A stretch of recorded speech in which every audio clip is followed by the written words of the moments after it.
नमस्कार, स्वागत है आपका एक नई स्टोरी में। आज की स्टोरी एक हाईवे के बारे में होने वाली है। तो बात है भारत के पश्चिमी घाट के हाईवे की, हाईवे नंबर 66। दिन में तो ये हाईवे नॉर्मल रहता है, पर जैसे जैसे रात करीब आती है ये हाईवे किसी और ही दुनिया का दरवाज़ा बन जाता है, और वो दरवाज़ा भूतों की दुनिया का होता है। लोग कहते हैं कि इस हाईवे पर चलना रात में मौत को बुलावा देना है। फिर भी कई लोग रात में इस हाईवे से निकलते हैं और उन सभी गाड़ियों का बहुत ही खतरनाक एक्सीडेंट हुआ है। एक का हो, दो का हो, चलो समझ में आता है, पर हर गाड़ी का सेम तरीके से एक्सीडेंट, वो भी बिना कोई सबूत के। कैसे पॉसिबल है? कोई नहीं जानता ये एक्सीडेंट किस कारण हुए हैं, लेकिन जो लोग एक्सीडेंट में बचे हैं उनका मानना है कि रात के समय गाड़ी के आगे एक औरत आती है जो सफ़ेद साड़ी में लिपटी हुई रहती है। वो अचानक आकर अचानक गायब हो जाती है और उसी की वजह से ये सारे एक्सीडेंट हुए हैं।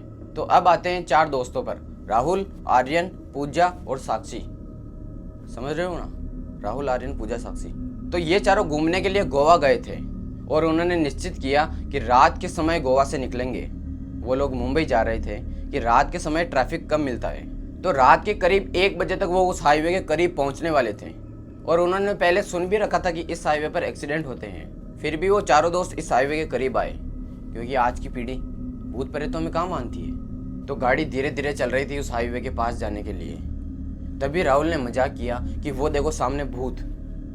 आर्यन जो कि गाड़ी चला रहा था, उसका अचानक संतुलन बिगड़ा और काफी जोर से ब्रेक लगाई और सामने देखने लगा।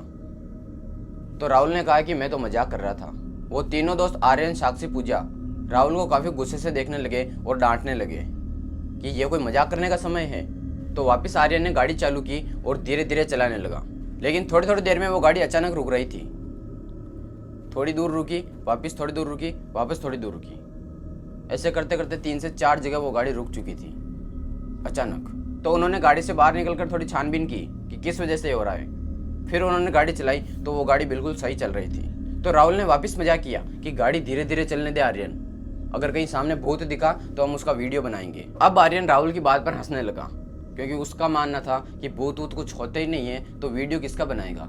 आर्यन ये कहकर जैसे ही चुप हुआ, वो चारों अचानक शांत बैठ गए थे। लेकिन मन ही मन पूजा को कुछ घबराहट हो रही थी।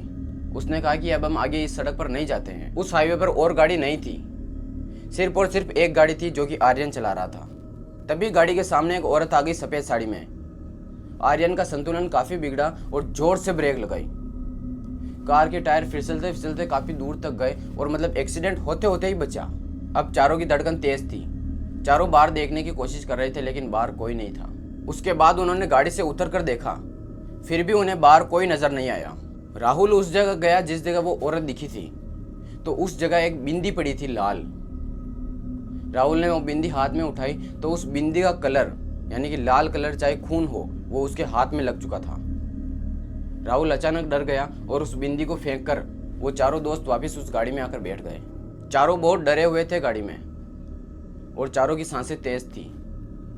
गाड़ी स्टार्ट की और धीरे धीरे चलने लगे। आर्यन ड्राइविंग सीट पर बैठा था। उसने गाड़ी के शीशे से पीछे देखा तो पीछे वही औरत बैठी हुई थी सफेद साड़ी में। काले लंबे बालों में उसका पूरा चेहरा ढका हुआ था।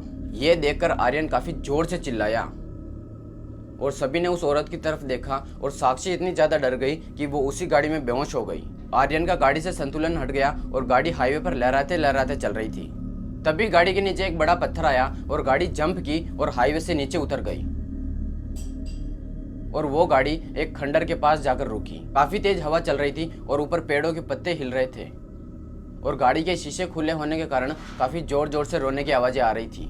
पूजा और साक्षी काफी ज्यादा डरे हुए थे। पूजा ने राहुल का हाथ पकड़कर कहा कि हमें यहाँ से जल्दी निकलना होगा।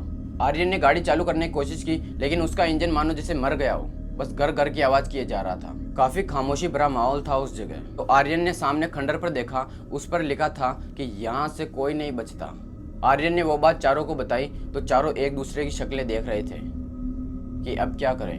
तभी अचानक खंडर के अंदर से एक महिला के चीखने की आवाजें आने लगी और एक हल्की रोशनी आ रही थी, जैसे मानो अंदर आग जल रही हो या किसी आग से एक महिला जल रही हो। फिर चारों ने तय किया कि अब हमें चाहे कैसे भी करके भागना होगा यहाँ से। चारों गाड़ी से उतरे और लगभग आधे घंटे तक वो भागते रहे, पर जैसे ही वो रुके तो उनके सामने वही खंडर था और वो गाड़ी के पास ही थे। मतलब आधे घंटे भागने के बाद भी वो गाड़ी के पास ही थे। तभी अचानक उस खंडर के अंदर से एक एक करके बहुत सारी औरतें निकली सफेद साड़ी में। तो चारों की फट के हाथ में आने लग गई, क्योंकि उन औरतों के चेहरे नहीं थे।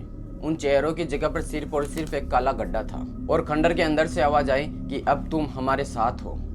साक्षी और पूजा रोते रोते कहने लगे कि हमें घर जाने दो, हमें छोड़ दो प्लीज। तो खंडर के अंदर से आवाज आई कि हमें भी घर जाना था। पूजा और साक्षी को रोता हुआ देखकर खंडर के अंदर से आवाज आई कि आज से लगभग 12 साल पहले एक बस का इस सड़क पर एक्सीडेंट हुआ था और उस बस का ड्राइवर काफी नशे में बस चला रहा था। हम सब औरतों ने मना भी किया कि उसे शराब ना पिए, लेकिन फिर भी उसने हमारी बात नहीं मानी और शराब के नशे में पूरी बस का एक्सीडेंट हो गया और वो बस इस खंडर के पास आकर जल गई। लेकिन वो चारों खंडर के अंदर की आवाज़ ना सुनकर बस भागने की प्लानिंग कर रहे थे।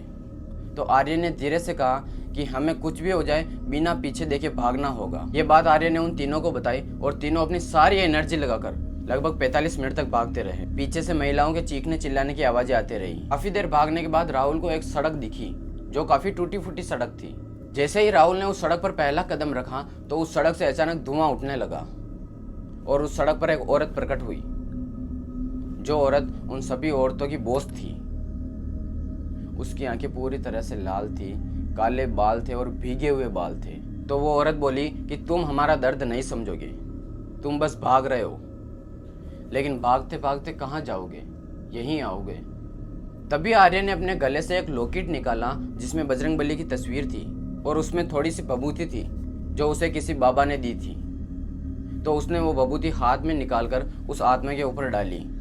तो वो आत्मा काफी देर चिल्लाई और लगभग 5 से 7 मिनट बाद वो आत्मा गायब हो गई उस सड़क से। जब रोड पर से भी धुआं खत्म हो चुका था वो वापस भागने लगे।